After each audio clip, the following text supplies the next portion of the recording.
On va maintenant parcourir la presse avec vous, Hélène Frade, bonjour. Bonjour Hélène. On commence bien sûr avec cette attaque qui a fait au moins 12 morts hier soir à Berlin sur un marché de Noël. Et je vous propose, Hélène, de commencer par la une du Berliner Morgenpost, dont la rédaction se trouve juste en face du marché de Noël sur lequel a foncé le camion. Le quotidien montre, on le voit, l'arrivée des secours juste après l'attaque, l'arrivée des secours et de la police. Il s'agit très probablement d'un attentat, selon le ministre de l'Intérieur allemand, qui n'a toujours pas confirmé formellement cette hypothèse pour le moment. D'après le site du Berliner Morgenpost, vous l'avez dit, au moins 12 personnes ont été tuées, 48 autres blessées, dont plusieurs grièvement. Le journal rapporte que le camion a parcouru 50 à 80 mètres, renversant plusieurs stands avant de s'arrêter. Et il affirme également que l'individu retrouvé mort dans le camion, côté passager, est de nationalité polonaise.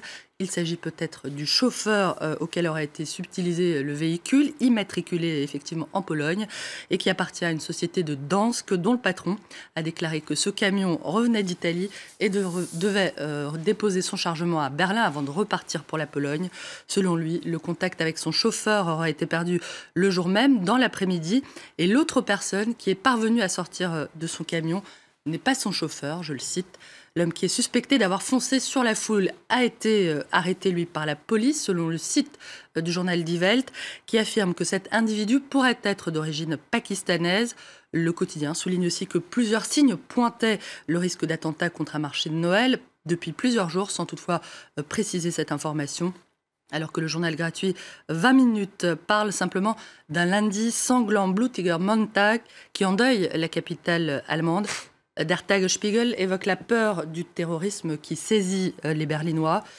La une du site de Bild fait état d'une alarme terroriste à Berlin, avec une image du chauffeur présumé arrêté par la police, qu'on voit de dos, donc dans le véhicule des forces de l'ordre.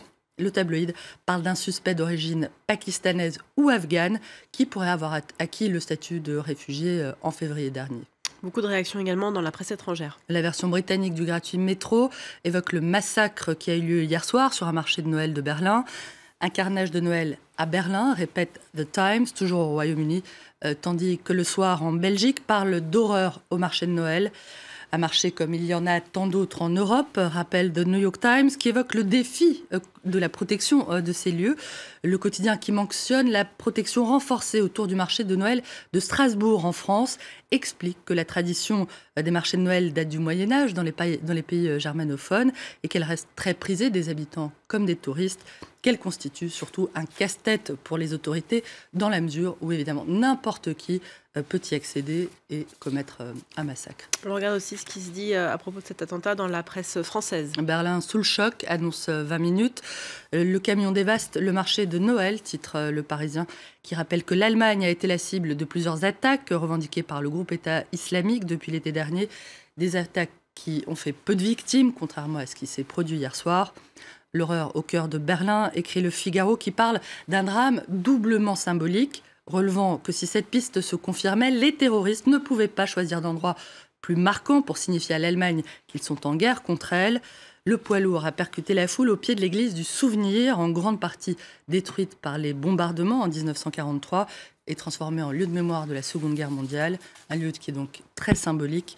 Si l'acte terroriste est avéré, prévient Le Figaro, l'Allemagne sera sommée de réagir face à la menace. Sa politique migratoire, qui a ouvert les portes de l'Allemagne aux réfugiés de Syrie, d'Afghanistan ou d'Irak, sera de nouveau sous le feu des critiques, je cite.